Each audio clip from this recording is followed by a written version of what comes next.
Welcome back to Newsbeat. The Obama administration is telling GM and Chrysler that if they want to pay any more taxes, then they better step up their efforts to restructure.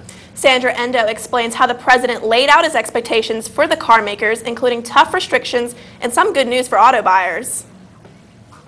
A warning shot from President Obama to GM and Chrysler. Shape up or else. Our auto industry is not moving in the right direction fast enough to succeed.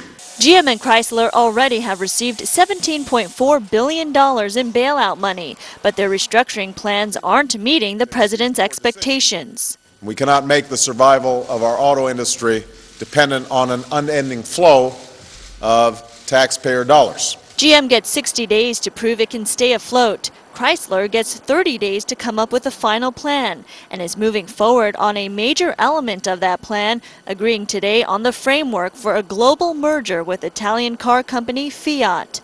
The administration is not ruling out structured bankruptcy for GM and Chrysler as a last resort. At that point, a bankruptcy judge can evaluate the situation, impose a new labor contract, force the union to take a haircut on health care benefits, force the bondholders to convert to equity, and zero out the shareholders, and even make changes in the management. The president's plan also includes steps designed to increase U.S. auto sales by using Recovery Act funds to purchase government cars quickly, increasing the flow of credit to consumers and dealers, and providing new tax benefits for purchasing a car between February 16th and the end of the year. Another stipulation coming directly from the White House, GM CEO Rick Wagner was asked to resign, which he officially did Monday morning. In Washington, I'm Sandra Endo. A company spokeswoman says that some employees are eligible for a retirement package worth about $20 million. Most experts agree that early intervention is key in helping children with autism. Judy Fortin introduces us to a woman who is helping to make a difference in the classroom. Look, how many? Two ice creams. Good. Stephanie Waldrop has spent the past 5 years teaching children with autism. She says there is no lesson plan that can prepare her for any given day. We come in here in the morning not knowing kind of what the day is going to hold, so you kind of have to be really flexible about the stuff that you do in the classroom. Waldrop and her assistants try to help the students achieve certain goals involving language, behavioral, and social skills. We have kids that come in aren't able to talk at all that now can run on simple conversation. So knowing that you'll get there eventually is really exciting and gratifying. Catherine Trapani of the Marcus Autism Center in Atlanta says teachers like Waldrop have their eye on the ultimate measure of success. To develop skills to get children out of this setting and into community-based settings. Trapani concedes because of stress and physical demands on the job, there's a high burnout rate among teachers, but Waldrop thinks she has what it takes to go the distance. If something's not working, you just kind of have to be creative and kind of find something new. For today's Health Minute, I'm Judy Fortin. According to the Autism Society of America, the cost of lifelong care can be reduced by 2/3 with early diagnosis and intervention.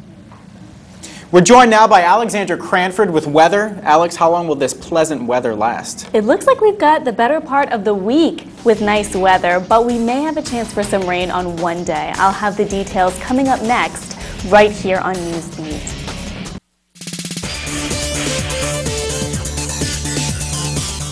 Welcome back to Newsbeat. I'm Alexandra Cranford.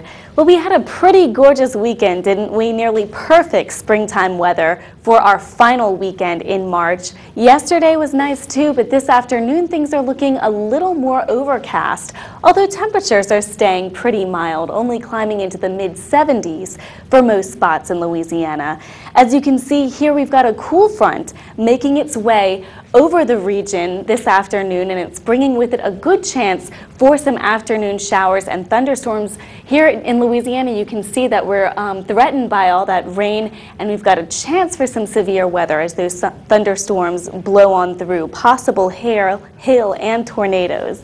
So Baton Rouge had an almost definite chance of seeing some rainfall after the lunchtime hour. That cool front came on through, and the high only climbed into the upper 70s for today. And it'll be a cool evening also. That temperature will just drop to right above 50 degrees. We'll actually see the temperatures in the 50s for several days to come once we reach the nighttime hours each day. There's a slight chance for some additional rainfall this evening, and that chance of rain picks up to right at about 30% after 1 a.m. So keep that in mind, that we may see some more showers late tonight into early tomorrow morning. By the time we wake up tomorrow, we should be finished with the rain. We'll get sunny skies tomorrow, mild temperatures also due to that cool front.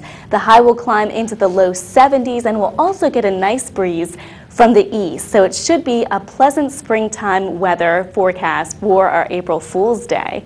And that nice weather should continue for the remainder of the week. The only chance for rain comes on Thursday. It looks like we'll get about a 40% chance for some showers. But it looks like we'll kick off the spring break with some great weather on Friday and Saturday. Sunday will be cloudy with a chance for some showers, so we'll keep an eye on that. And we'll tell you more as it gets closer. And that's it for weather. Here's Hobie with sports. Thanks, Alice. Coming up in sports, the new high-def scoreboard is in at Tiger Stadium, and we have a first look for you. But first, the baseball team took on its toughest test of the season so far against an SEC rival. We'll tell you how they did. All that's next here on Newsbeat.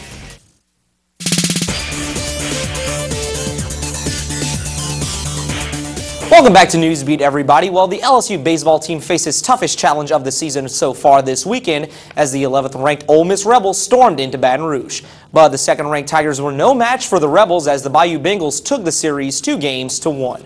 In Game 1 on Friday, the Tigers slipped up as the Rebels of Ole Miss hit a total of 4 home runs on the night to give them the 7-4 win.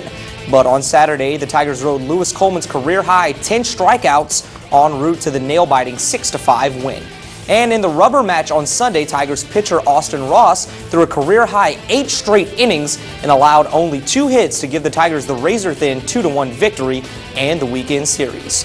Tonight, however, the Tigers will head to New Orleans to take on in-state rival Tulane for the first time this season. First pitch is set for 6 o'clock from the Crescent City. Well, both men's and women's tennis teams were in action against top-ranked opponents over the weekend. The men's team was almost able to eke out a win against 5th-ranked Tennessee, but fell to the Vols 4-3. The Tigers were able to edge out the Vols in singles play, but faltered when it came into doubles matches. The men will now head to the swamps of Gainesville on Friday to take on the Florida Gators. The women's team took on Tennessee as well, but were no match for the Lady Vols either, as they were swept by 15th-ranked Tennessee 7-0. The Lady Tigers will also be taking on the Florida Gators Friday, but at home in Dub Robinson Stadium at 3 o'clock. Well, the New Orleans Saints will be moving their training camp back to Metairie this summer after training at Millsaps College's facilities in Jackson, Mississippi. The Saints will conduct training at the team's practice facility for the first time in 3 years. The camp was moved to Jackson after the 2005 season due to damage by Hurricane Katrina. And last but definitely not least, the new scoreboard is in at Tiger Stadium, and we here at Newsbeat have a special first look at the new device. The 80-foot widescreen was installed over the past few weeks and is currently nearing completion. The new video board will feature all high-definition video and 2 smaller scoreboards on each side that will house stats as the game progresses.